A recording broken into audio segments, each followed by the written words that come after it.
Morning, everyone. Welcome to Back in Coffee. I'm Robert Nelson. I'm with Pivotal New Mexico uh, on this sunny and kind of breezy September 21st, Tuesday morning. And I'm joined by my wonderful co-host.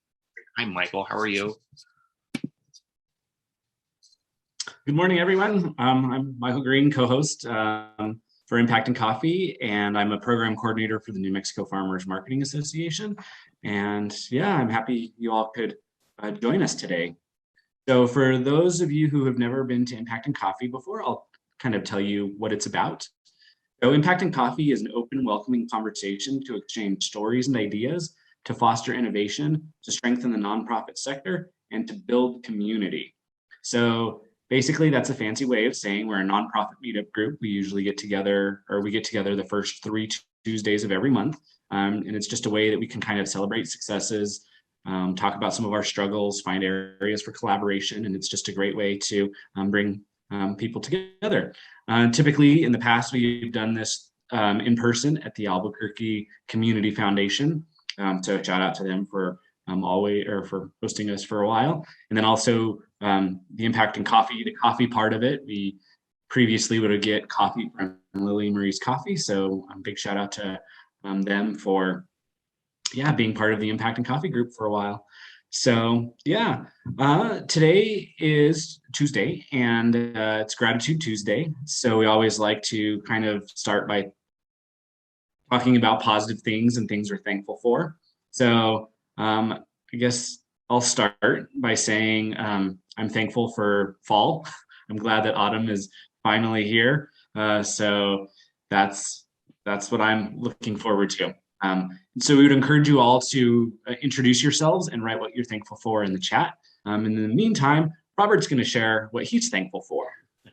Thanks, Michael. It's always good to just share or practice gratitude in community too. So I'm always grateful for the folks that come out to get Impact in Coffee, and especially our Impact in Coffee team for making this happen.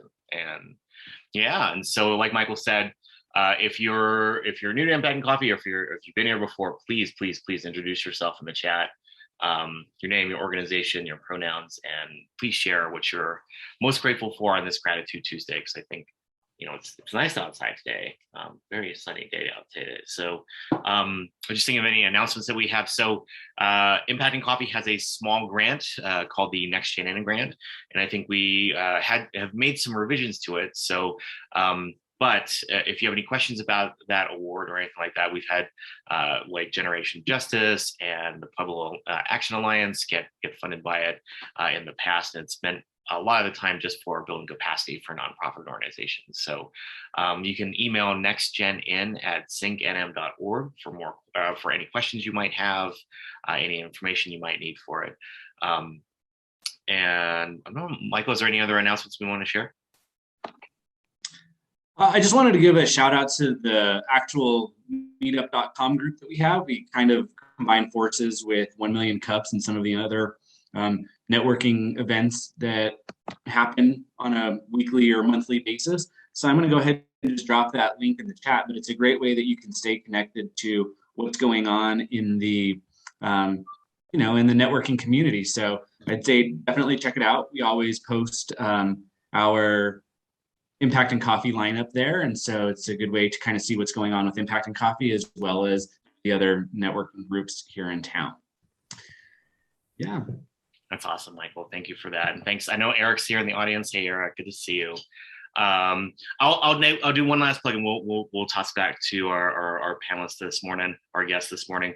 Our good friend Jermaine Mitchell at Dream Spring is actually in New Orleans. She's been in New Orleans for like the last month, helping out her family in her neighborhood, just deal with Hurricane Ida and all the effects of that. So if there's any way in the Impact in Coffee world and audience or community, you can help donate to either the United Way over there or the local foundation she's working with, or just directly. We encourage you to go to ABQ Impactors. That's our Facebook group. We posted some information on where to donate there. And just support some of the folks that are going through some hard stuff right now because, well, one, climate change, and two, well, we don't have to go there today. But And we just want to shout out to our good friend Jermaine, who's doing some really amazing work, and just appreciate all the love and care she's giving her family and her neighbors, and just doing all that amazing work that she's doing today. So anyway, on that note, we will pass it to Joey. Joey is our first guest this morning, our first guest speaker from the Hispano Chamber of Commerce. Welcome, Joey. Thank you so much for joining us. How are you doing today? I'm doing great. Today actually was like the first day I woke up and felt like fall was actually here or on its way. So it was a good morning. It had, I liked the cooler weather. Summer's rough for me here, but yeah, everything's good. Thank you for having me today. My name is Joey Gutierrez. I am the membership manager at the Albuquerque Hispano Chamber of Commerce. Also, just the Hispano Chamber of Commerce, because we do have a statewide reach now. And I started this position exactly a year ago today, actually. So it is my anniversary here, and I can't thank the chamber enough, because I was doing sales before for another company. It was Cisco Food Distribution, and once the pandemic hit, every client basically that we had just closed. So they had to do some layoffs and stuff. So I went back to school full time to finish my degree, which, COVID did help. I was able to do it during that time. So, and then I started with the chamber in September, and it's been great ever since. We do a lot here. Our mission and our goal is to help small local businesses and organizations grow and be able to promote economic development. We also have a huge piece with education, and we do that through giving out scholarships every year. So we have a lot going on, especially right now with COVID, helping our small businesses, medium businesses, and really any size business and organization stay in business, and also how they can promote themselves, how can they stay involved, get into programs that'll help them scale. So that's kind of been our focus. I think, like everyone else, the end of last year, beginning of this year, it's been shaky, more so than now. So we know what our focus has been. We weren't able to do in-person events. We did do our golf tournament for our education committee, which is really big, because that kind of helps us fund all the scholarships that we give. And because people wanted to be outdoors, we broke a record this year for us, and we're able to give out 75 scholarships to kids this year. So that is one thing. If you guys, it'll come around in January, but if you know any student that's deserving undergrad for a scholarship, have them apply starting in January. And this year, everyone who applied got a scholarship. So hopefully we can carry that on to next year. And yeah, since then, I think starting in May, we started doing in-person events, networking events again, not necessarily here at the chamber, but we've bounced around the city for our monthly networking events, like our Biz Gratis, which happens the last Wednesday of every month. And then our Get Crafties, which is the second Thursday of the month. So people will see us bouncing around the city. And what we try to do is we try to hit businesses up around the city and use them for an event. So one, we can get them business, we can help highlight them, but it gives people a chance to participate. So I will say right now with the chamber, it is event season for us, and we're talking our big signature events. So we are full force doing our membership events, which is about 4 monthly, doing our big signature events, which is like Hispanic Heritage Awards, those things. And then we have a lot of programs started. So I'm happy to be here. As a nonprofit, I know that you guys understand the struggle that nonprofits have gone through. And, we're all just trying to wade those waters together. So it's been interesting. I took over membership manager in April when JJ Alcantara, our past manager, he went back to banking, and we miss him dearly. But so I had been in the role, and I took over that, and it's been very rewarding. I mean, I have a great time. We're always busy, but I get to meet with people daily. I get to meet the greatest organizations that I didn't know existed.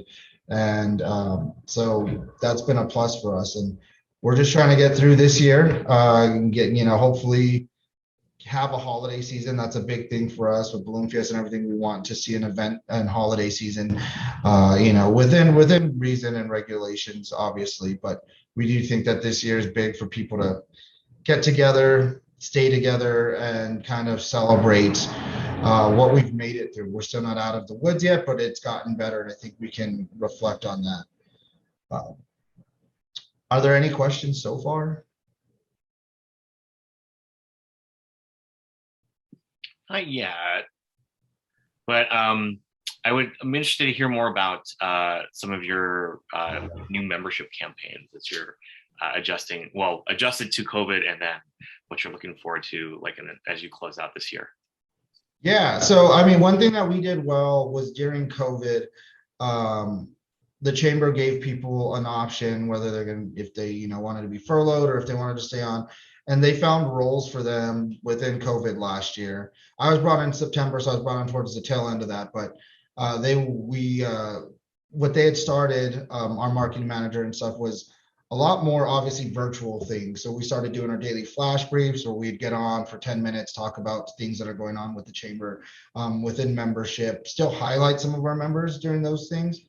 And we just kind of expanded on that. So now we have chamber chat. So if you're a small business and you're a member of ours and you want to highlight yourself and talk about initiatives you're doing, we'll bring you on for a 5 to 10 minute chamber chat where we can talk about those things. And it's very informal, which I love.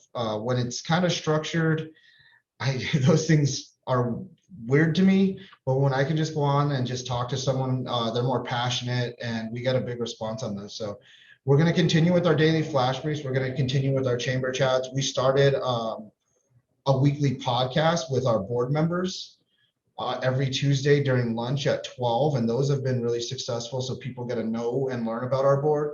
We have 36 very distinguished board members that represent some of the big anchor businesses in our community. So it's nice when the public and our community gets to hear from them on a personal level on what their business is doing, but how they got started, where they live, who their family is, things like that here. I think it makes it more personable for them. So we're going to continue those. And then we started our one night at a time initiative through our C&T department during COVID, and some of that stuff is carrying over as well, where we do our daycations, our staycations, and those have been great ways for people to get out of the house, but being able to ride in their own car. We, take them around the state. We get lunch sponsored by Jason's Deli. So those things have been pretty popular for us.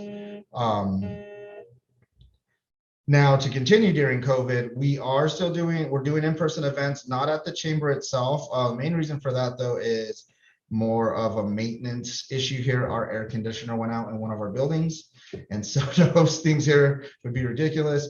But now that it's getting cooler, we'll start seeing things. So, for instance, our Biz Gratis at the end of October, that Wednesday, is going to be outdoor kind of Mercado type deal, where we're going to have members of ours selling their products like jewelers, things like that. And then other businesses who want to participate can hand out candy and do kind of a trunk or treat for kids. And we'll have food and things like that for people to come. So it's getting the community involved and keeping them involved. That's how we're going to get through this. But our chamber, people expect us to be out there promoting and out there doing events. That's what we're kind of known for. We did stay open all through COVID, which I can say I think we're the only chamber in the state who is able to do that. And we're going to continue that. And by staying open and by doing our events, it's still giving our members a chance and a platform to kind of highlight themselves. So if you've never been to one of our networking events, I would highly suggest going. You can look at those on our website on our community calendar events and just choose one or two. The Biz Gratis and the Get Crafties are a great way to start, and just go meet some interesting people, if you want to highlight your business. And it gives you a way to look at, if you want to become members, kind of what we do. So we'll continue on with those, but then obviously we have our big events, which we are planning, but with COVID, we'll see how they go. But we are planning them. It's just, we're kind of in that holding period right now. So Hispanic Heritage Awards, still planning on October 15th. That's usually about a 600 to 800 person dinner at Hotel Albuquerque, where we give out 10 awards to different businesses based on category: technology, women, business of the year, small business of the year, things like that. And that's something everyone looks forward to. So it looks good right now, but that could change. And then the big question we always get is our gala. Are we doing our gala this year? We are planning on it in February. but that's barring any setbacks. So that's a lot of planning goes into that. So we have to start now. That's a huge event. We take up the whole convention center. Hopefully that can go through because we weren't able to have one last year. And that's actually the only event that we do at the chamber, the fundraising event that we do for the chamber. Every other event we do, we give the money out to the community or to scholarships, things like that. So that's a big one for us just to kind of stay functioning. That's awesome, Joey. We do have a question in the chat from Eric Renz Whitmore. Do you have any updates on the Emprendedores program? So yeah, we do. We are starting it. We just started Avanzad again. Yesterday was our first Avanzad. Emprendedores, we're reworking it a little bit. Paco is our program manager on that. And so if you contact me and you want more information, I can contact him, but that is something that we're going to continue to do. I don't know when the next cohort is.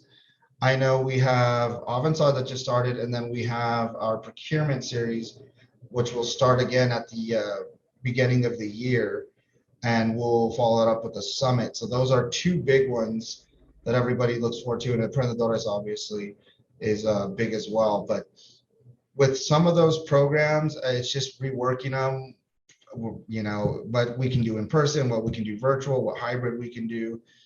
So we are working through those. But I will say that is a big push of ours right now, is our programs to help businesses during this time.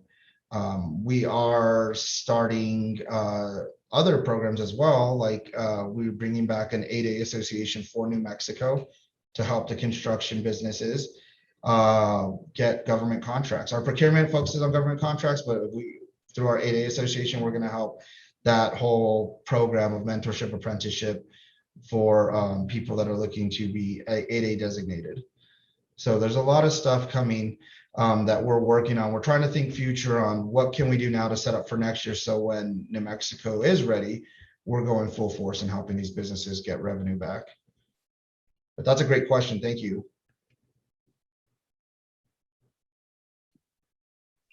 I'm just curious, so what are some of the challenges that your businesses or business membership have encountered in the last year and a half or so? I think we all know, but it's always good to hear from the chamber. Yeah, and there's things that we didn't know. We assume and we didn't know, but yeah, you're right. There's those main issues of one was well, if they're going to be open or not, and what's the regulations. But then staffing's a big one. Staffing's still a big one. I think everybody was hoping that, hey, September is going to come and a switch is going to flick on and then people are just going to start applying, and we haven't seen that. And then what people don't realize too, and one thing I hear a lot is, well, people just don't want to work. Folks out there are just not looking to work. That's not necessarily true.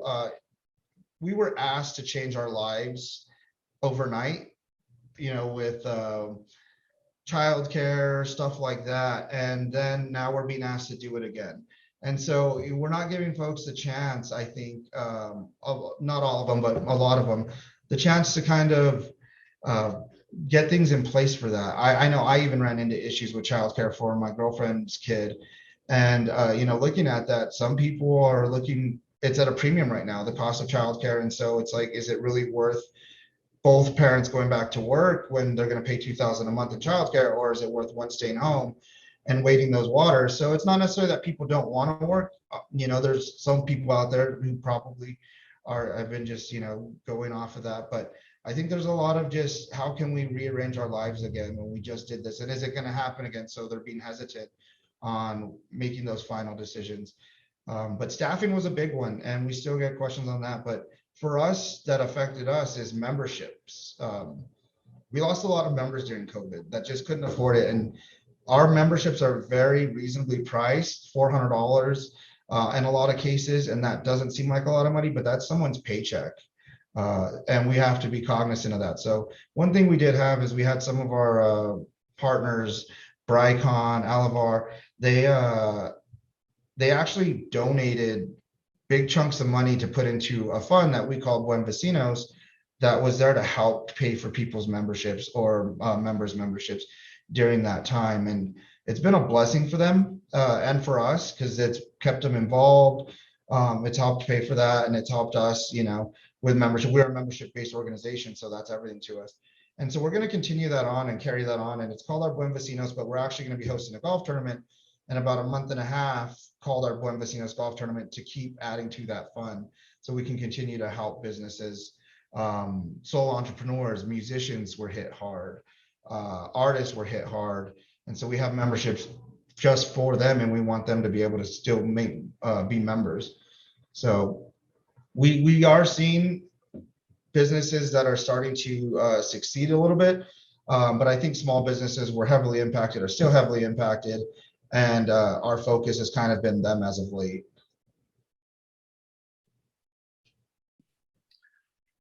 Thanks, Joey. I appreciate that answer to that question. And for anyone from the audience, you're welcome to unmute and ask any questions you might have for Joey at the chamber.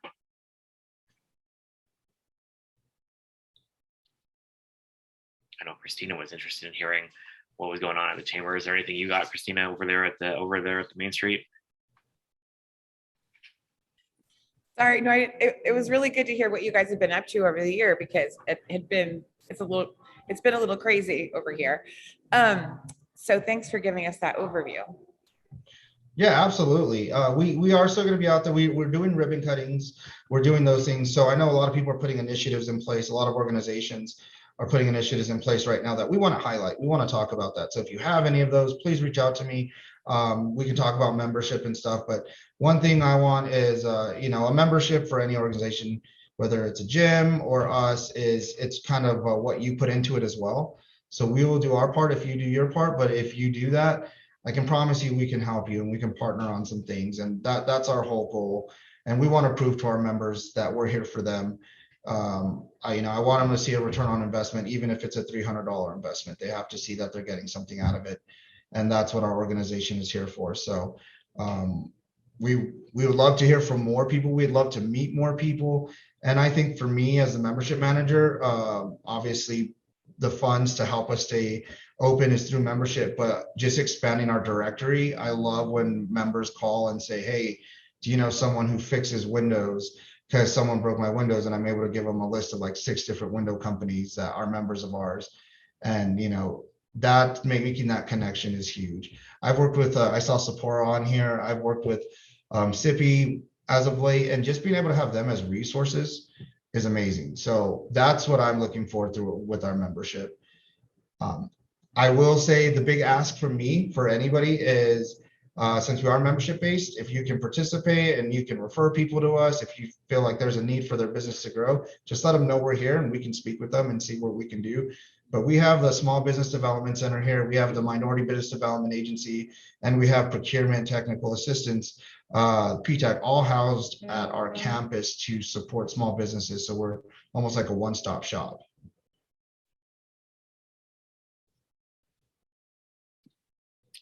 I'm just curious, and I know you said this just about 5 minutes ago, but when you said that you're helping businesses get ready for federal funding, like what are you seeing in terms of businesses not being ready for that kind of funding?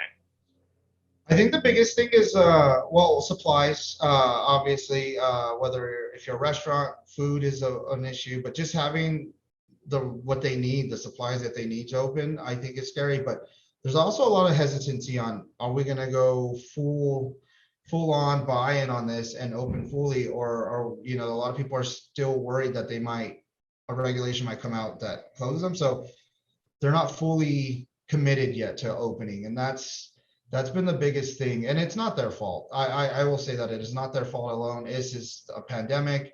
We're all going through it together, but it's reassuring them that, hey, you know what, like, we'll keep you up to date, but we got to take that risk to get you going again a little bit more. If it's an initiative that you were doing or a special that you have, especially with the holiday season coming up.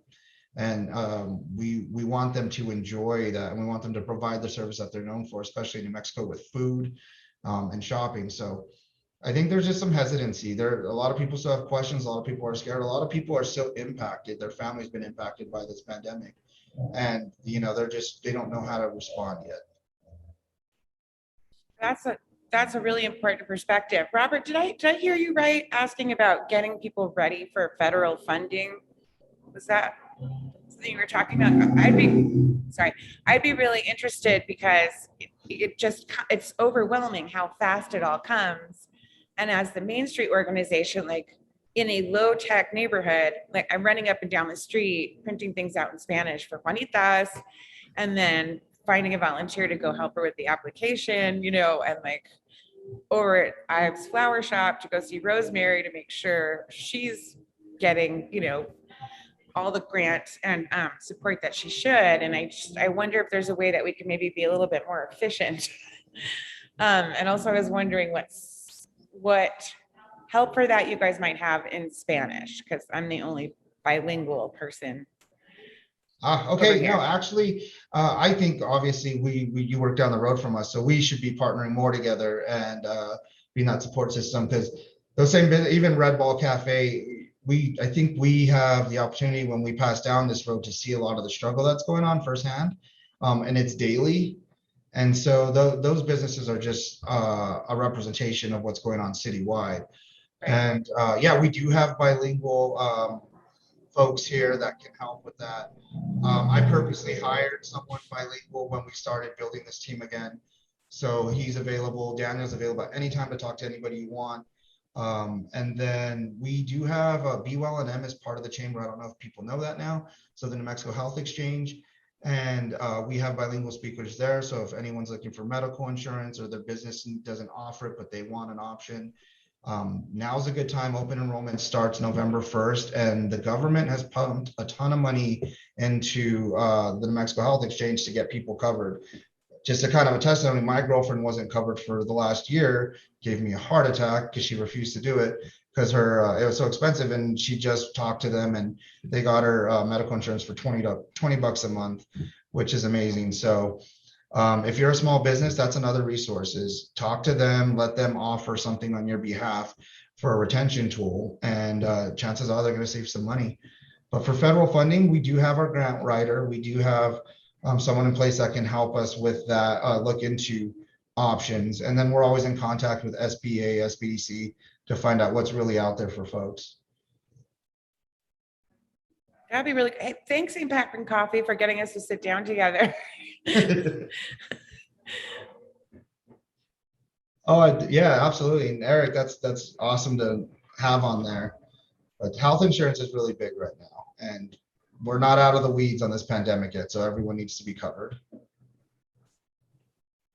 Yes, absolutely. So we'll ask this final question, then we'll shift to Christina. So Joey, thank you so much for being here today. Thank you for sharing so much really great information. What can our community do for y'all today? The community, honestly, just be involved. I know people are scared and hesitant to go out, and as they should be. We do whatever we can to make our events safe. We have masks, some things like that. But if you can get out there and you can, and you're comfortable with that, come to some of our events and network with some of these folks. I know you guys are great resources for a lot of them, so them seeing you out there and having that would be great. But then if there's someone, a business, an organization, even if it's a sole entrepreneur, a painter, musician that is looking to how to grow or just wants a little help in the community, send them our way. We can help them. We can help out. We can get them connected, and that's really our goal, is just anybody you see a need right now, send them our way. And then obviously we have a ton of PPE. I went back to the city and picked up 600 boxes the other day. So if you know anybody who needs PPE, please send them to us, and we would love to give that to them instead of them paying for that. Awesome. Thanks. Thank you so much, Joey. Let's hear it for Joey, like a really great virtual round of applause for Joey Gutierrez. Thank you so much for joining us today. Thank you guys. I appreciate you. Absolutely. Michael, I'm going to pass to you, and we can introduce our next guest.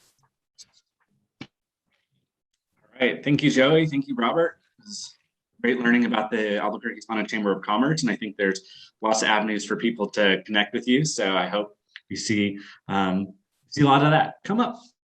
So I would like to introduce Christina Rogers. I have been lucky enough to get to know her over the past year because we're partnering on a project together.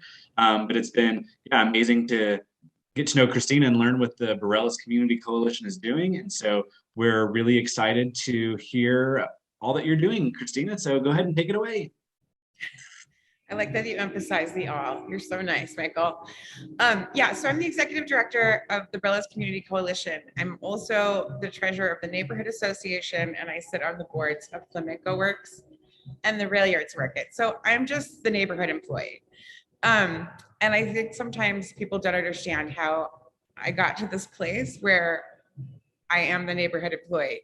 I moved back to Albuquerque 5 years ago, and I landed in Barelas because I rented a place from my friend's mom. And I took a job at the Rail Yards Market in the parking lot to get to know my new neighbors. And I was asked to join the neighborhood association. And so that was the only job I ever applied for. And then they've steadily asked me to do more and more things. And it's just my joy and great privilege to work here and serve this community that's now my home.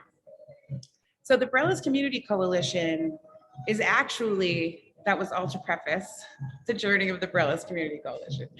The Neighborhood Association was very active in getting the city to redevelop the rail yards, and they were also very concerned about gentrification. So in the late aughts, they decided that they needed an actual 501c3 that could apply for funding and have paid staff and work on community development issues. So we're really the economic development engine, but practically speaking, it's only the only paid staff in the neighborhood. So we serve on a variety of fronts. The Rail Yards Market was actually a program of the Barelas Community Coalition to activate the rail yards, and now they are a separate standalone 501c3, a sister organization, but they're their own organization. I don't know if everybody knows that they graduated. We're very proud of them. And then we also have the Main Street program for the 4th Street corridor. And now we have the La Esquinita project at the corner of 4th and Cole, which is my current 12-ring circus. It's a kind of very chill food hall, food truck park, kind of co-working meeting space. People have been using it for events. Sometimes it's a gallery. It's really just a point of connection. And it's also where we house some programming that we added during the pandemic, which was to increase access to healthy food and support New Mexico's farmers. What else have we got going? Okay, so I think that's the overview of what we do. I'm so glad that Michael's a co-host, because I think that's the most exciting work that we've actually done is food as local economic development. And also, I'm so glad that we have Eric Renz-Whitmore here too, because we've worked closely together on the entrepreneurial front of food. And so we've got a few things going. In partnership with the New Mexico Farmers Marketing Association, we're piloting a program where we're using their text-based app, which is Good Food New Mexico, and Michael can explain more about that. But they were interested in partnering with a Main Street so that we could be geographically specific. So then it's kind of micro news, but also eventually with enough subscribers, we'll be connecting the community through food, and that's very exciting. And then we also have something that's going really well, which is a multi-CSA distro outlet. CSA is community supported agriculture. People buy shares from a farm or from a group of farms through an organization, and then they pick it up over here at La Esquinita once a week, and that's become a really beautiful thing. On Fridays, it's like a ballet because 100 shares show up from 3 different places, and then they get passed out on Fridays and Saturdays. But it's also it's proving what we thought La Esquinita could be, which is a point of connection for people, for the creative economy, for all sorts of things. So like on Saturday morning, like Biscuit Boy, one of our vendors, will have a collab with the Mushroom CSA. Michelle Sanchez, our director of arts and culture, might be talking to the neighborhood association president because they both live in the neighborhood.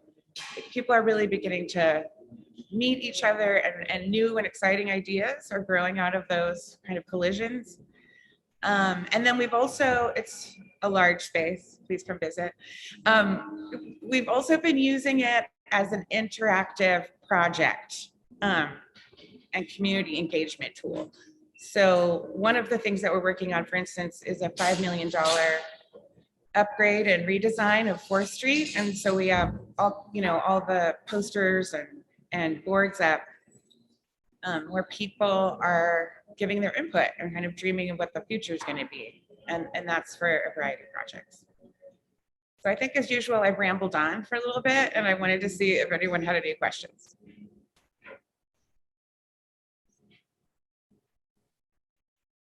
Let's see, I'll go ahead and ask a question. What is the vision you have for the whole Barelas Community Coalition? What does the next 5 years look like to you?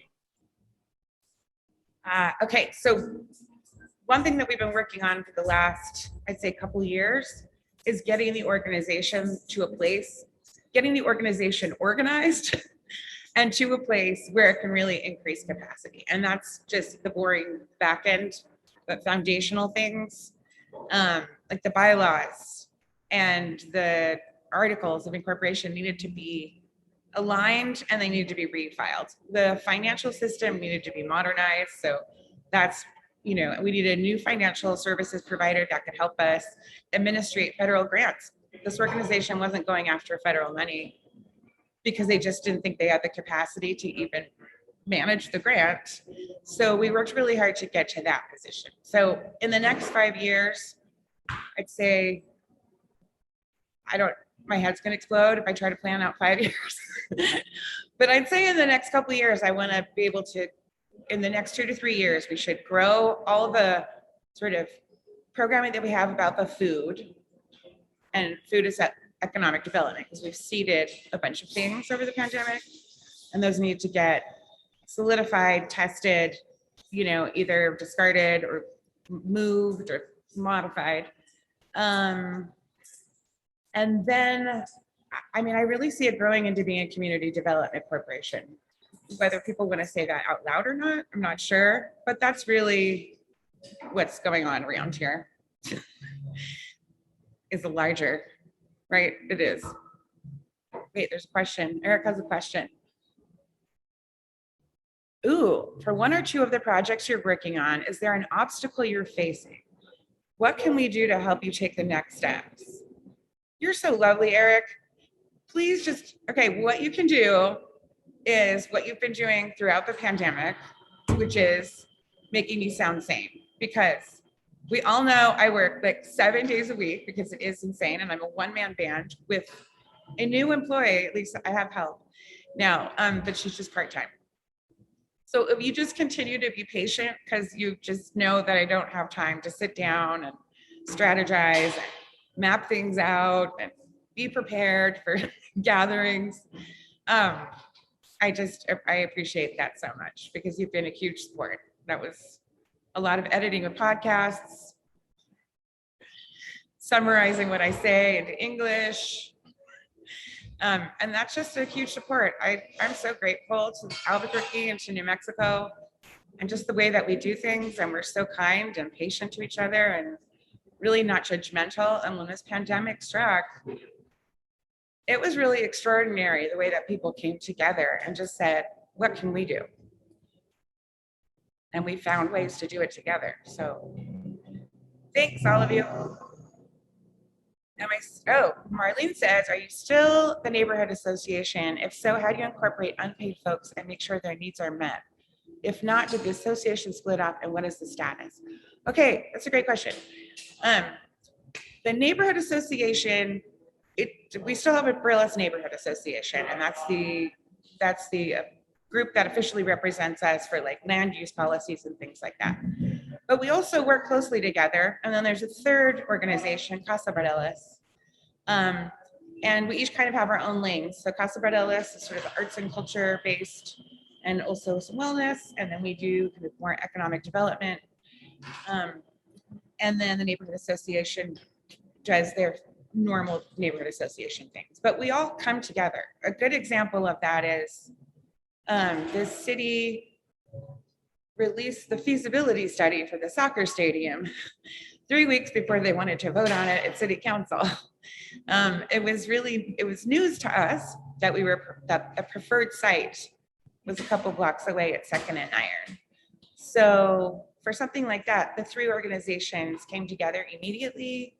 Kind of, we'd already had some research done about community benefits agreements. And we just wanted to make sure that even though the city wasn't saying exactly where they wanted to put it, and they had a variety of locations, that whichever community that soccer stadium lands in, if the community wants it, that there would be protections in place, that there would be a commitment from the city and United for this community benefits agreement, that the city would pay for the preferred attorney. This is not a DIY situation. There are national experts on how to do community benefits agreements. They're very complicated documents. So we were able to secure one of those, but no, I mean, we made sure that he's available and is interested. He's not been hired. So whichever community, whichever community they say they want to build in, that community can either have that person hired or not, and the city is committed to paying for that attorney. So like that's an example of how the three organizations really come together. I don't know if that answers the question.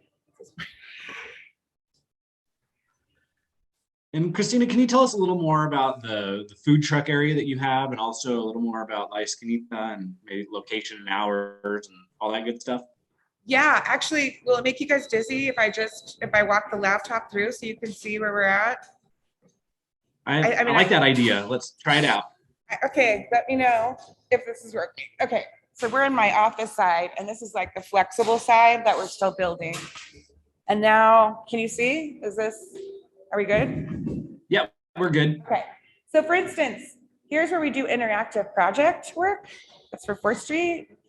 And then that's some more community stuff. Ooh, it's really sadly empty. I need people over here.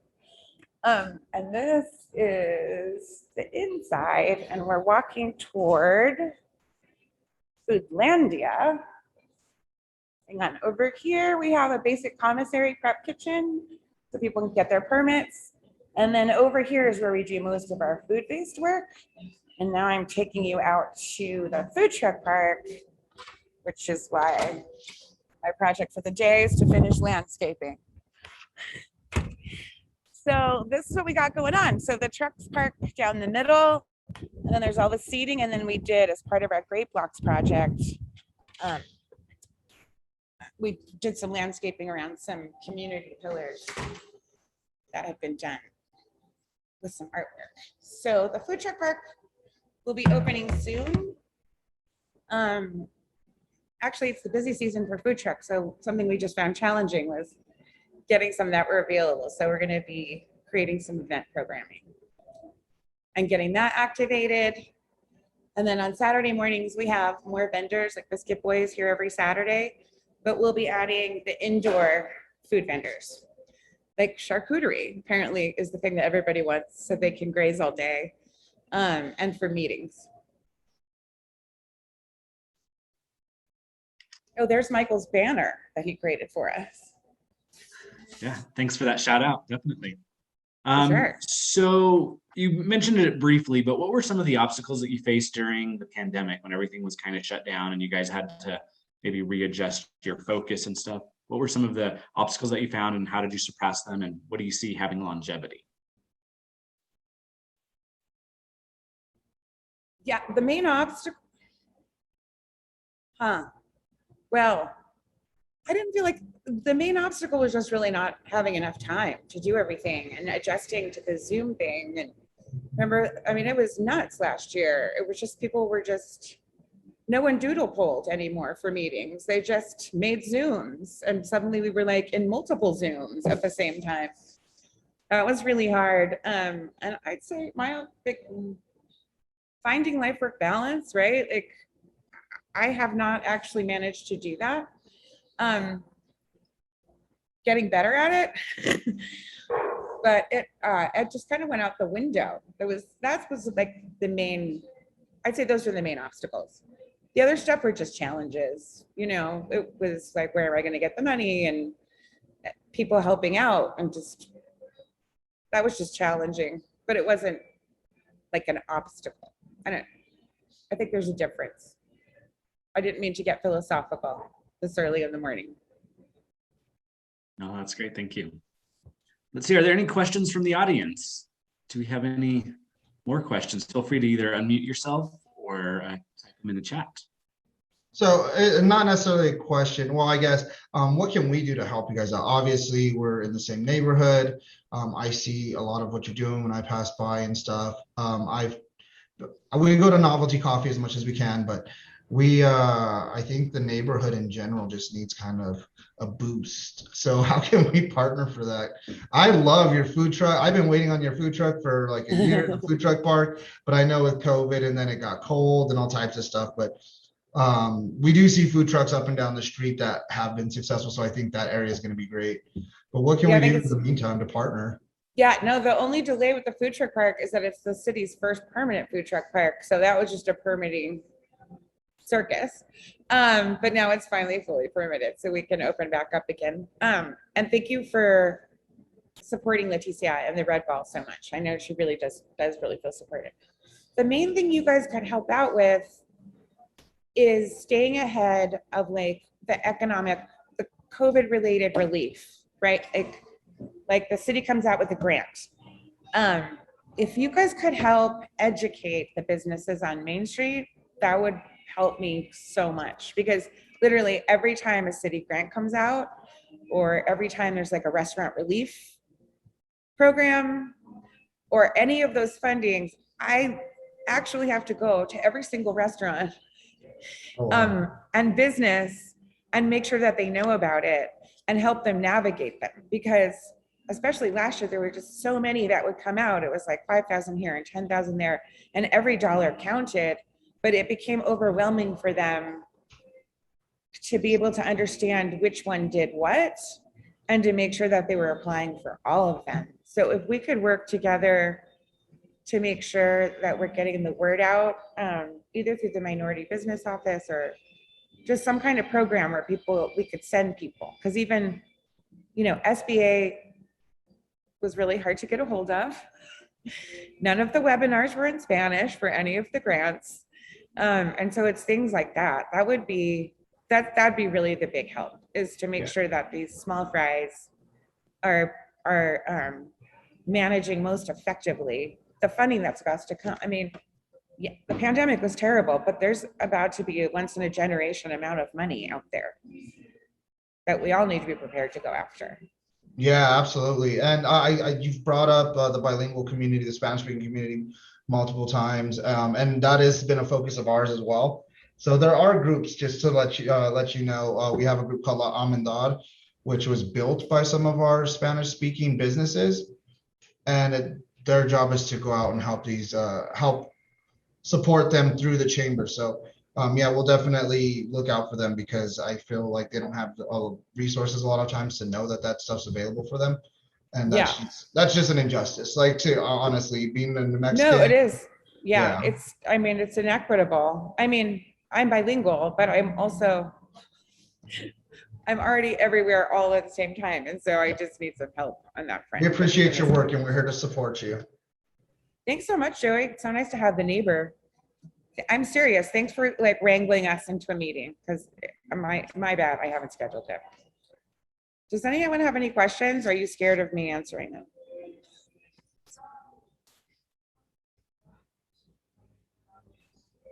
Let's see. So kind of to build off of Joey's question, what can this nonprofit community do to help you guys today? Like, so we heard how you can work with the Hispano Chamber of Commerce, but how can the rest of us help you out?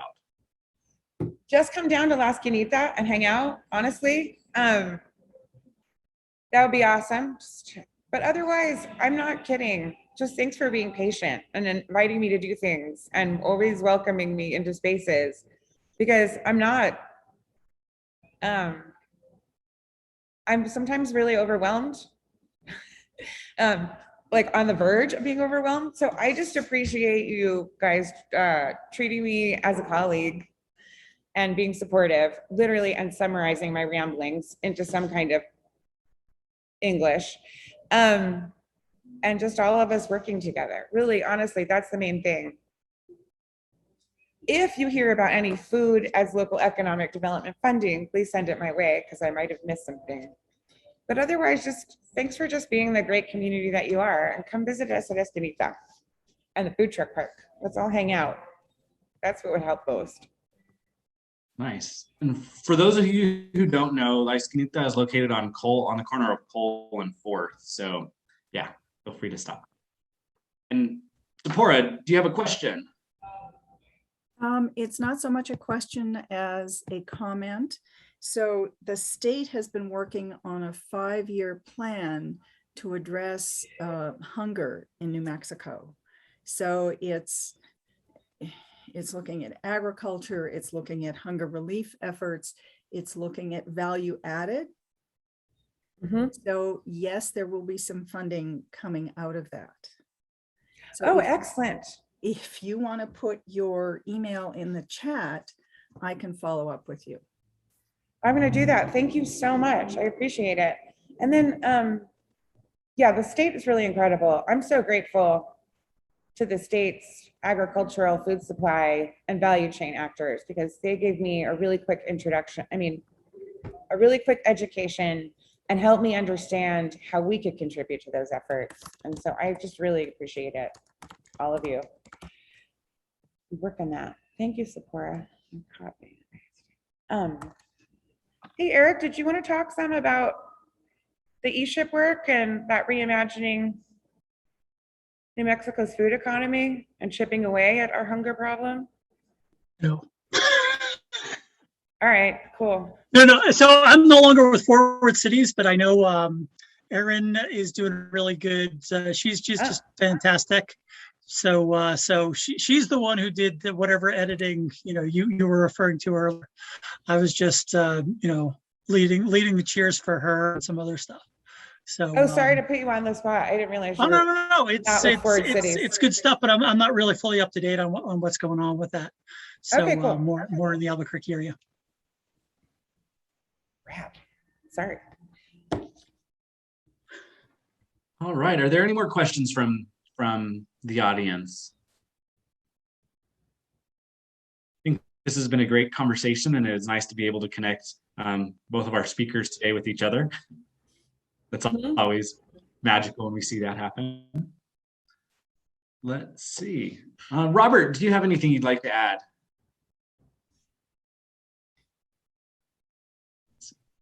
No, I think I'm all right. I think it was really great to see some neighbors actually collaborate this morning. So it was good to hopefully you all get a chance to deepen what that could look like. Because I know the Main Street office used to be located at the chamber for a long time, and so yeah. So it's good that continues, and we're so glad that you all were able to be on this call this morning, and we hope that you come back and visit us in the future. So, but I'll also just open up to anybody in the audience if you have any questions. You're welcome to unmute.